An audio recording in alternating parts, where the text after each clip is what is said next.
Ayan po mga kabida, isang magandang oras po sa lahat. Welcome po sa aking channel. Ngayong araw po, ang deadline na binigay po mga kabida ng Committee on Justice po, Diyan po sa House of Representatives. Dito ho kay Vice President Sara Duterte, para ho mag-submit po ng kanyang reply o sagot mga kabida sa dalawang impeachment complaints na inihain po, laban po sa kanya, diyan sa Committee on Justice po, mga kabida. Okay?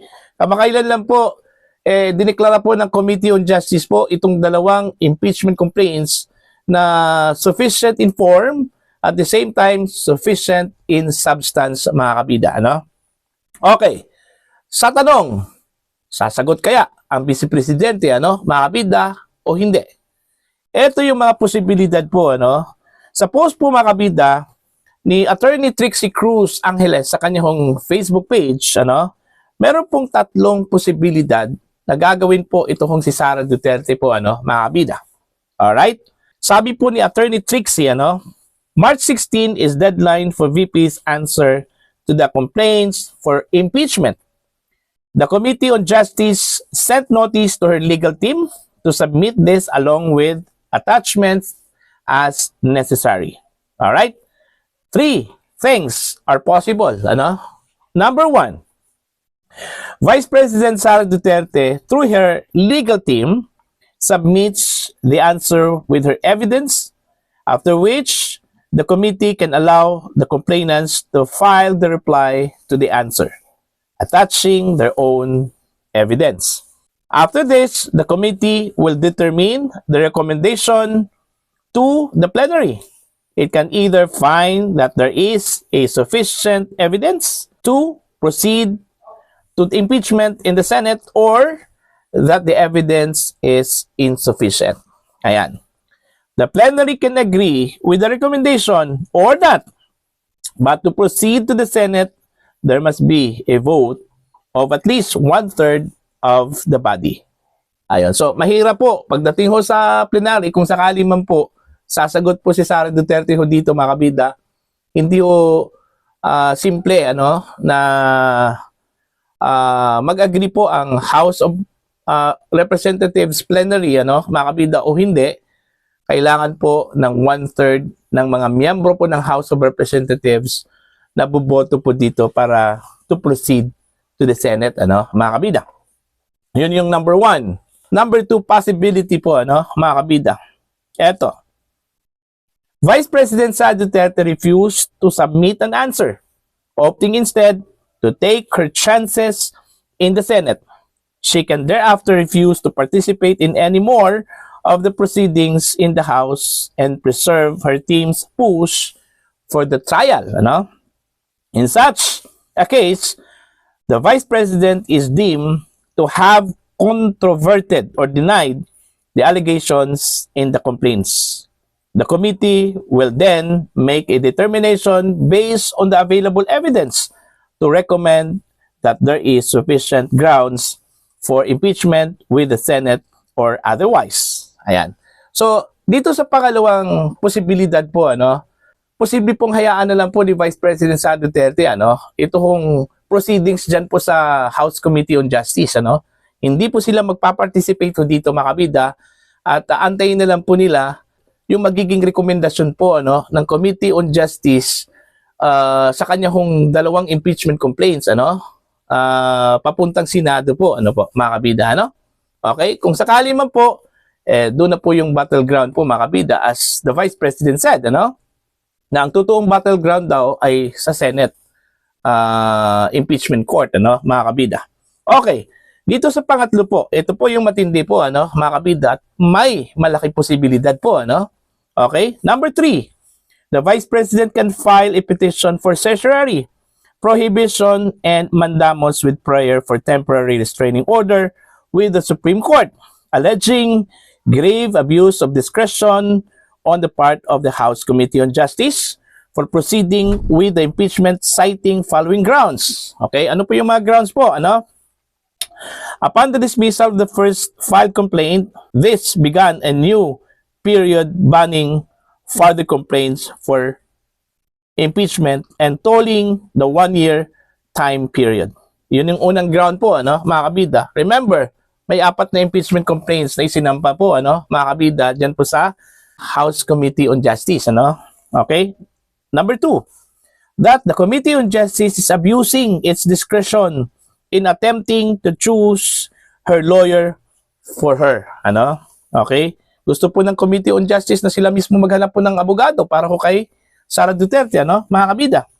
She can also use the next if the Committee on Justice grants the motion to open her bank accounts and produce her SALN. Meron kasing request, ano, mga kabida, na i-open yung bank accounts po, ano, ni Vice President Sara Duterte, which is, according to the Vice President, hindi na po yun tama, ano. It will be a fishing expedition po, ano. Alright? Number 3, eto, she can ask the Supreme Court to render the proceedings in the House unconstitutional because the issuance of subpoenas on her SALN and bank accounts are mere fishing expeditions. The Committee on Justice, knowing that the complaints or the complainants have no evidence, is allowing them to seek for evidence for the baseless accusations they have made against her. So, dito sa pangatlo po, ano, mga kabida, isa po sa mga grounds na posible hong doon mag-focus po ang legal team po ni Vice President Sara Duterte sakali man pong i-grant po ng Committee on Justice yung subpoenas, mga kabida.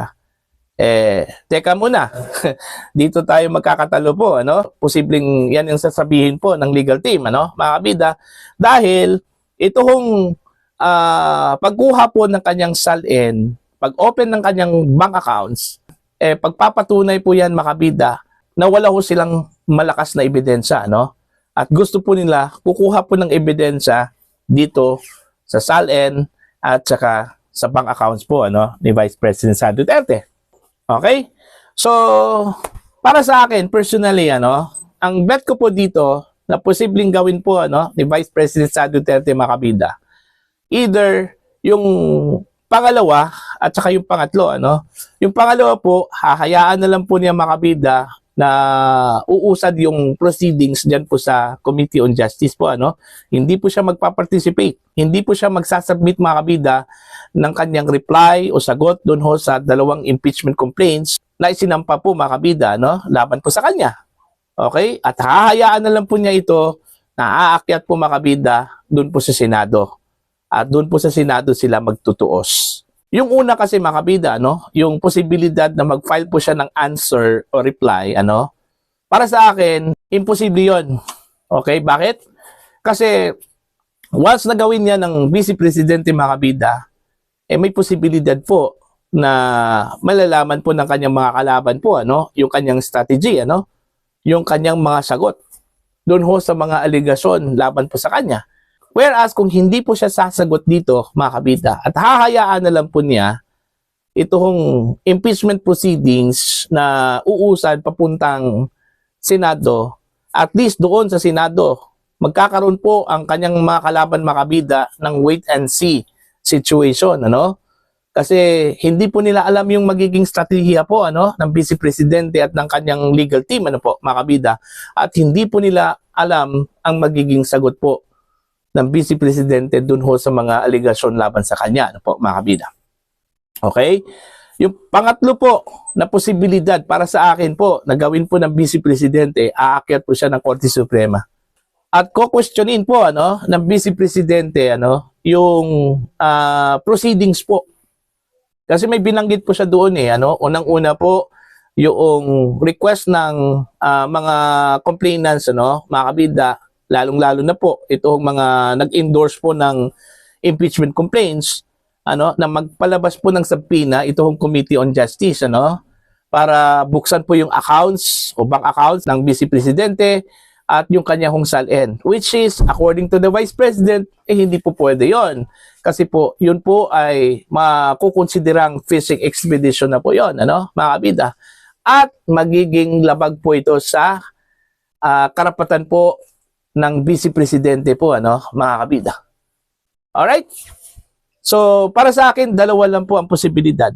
Okay? Una, yung hahayaan na lang po niya ito na gugulong, mga kabida, hanggang makarating po sa Senado. At yung pangalawa po, kukwestiyonin po niya ito mga kabida sa Korte Suprema, no? Para idedeklara po ng Korte Suprema na unconstitutional po mga kabida yung impeachment proceedings po, ano, laban ho sa Vice Presidente. Tandaan po natin, meron pong guidelines po, ano, na inilatag po ang Korte Suprema dito ho sa impeachment po laban ho kay Vice President Sara Duterte, ano? Matapos pong ibinasura po ng SC yung naunang impeachment po, ano, last year, mga kabida, no, dahil ho unconstitutional nga, ano, mga kabida. So kailangan hong sumunod dito mga kabida ang House of Representatives, particular na po ang Committee on Justice sa guidelines na inilatag po, ano, ng Korte Suprema na bibigyan po ng due process ang akusado at kailangan hong respetuhin po, ano, yung karapatan po ng Vice Presidente, mga kabida. Alright? Para po sa inyo, ano po ang inyong opinion at pananaw po dito, ano? Sa deadline na binigay po mga kabida ng Committee on Justice kay Vice President Sara Duterte para mag-submit ng kanyang reply o sagot ngayong araw po mga kabida. Sa tingin ho ba ninyo, sasagot ito o hindi? O aakyat po ito mga kabida sa Korte Suprema? Please comment down. Sa mga hindi pa po subscriber po sa akin channel, please subscribe. Just click the subscribe button, click the notification bell, click all para updated po kayo mga kabida sa aking mga uploads. Maraming salamat po sa inyo lahat.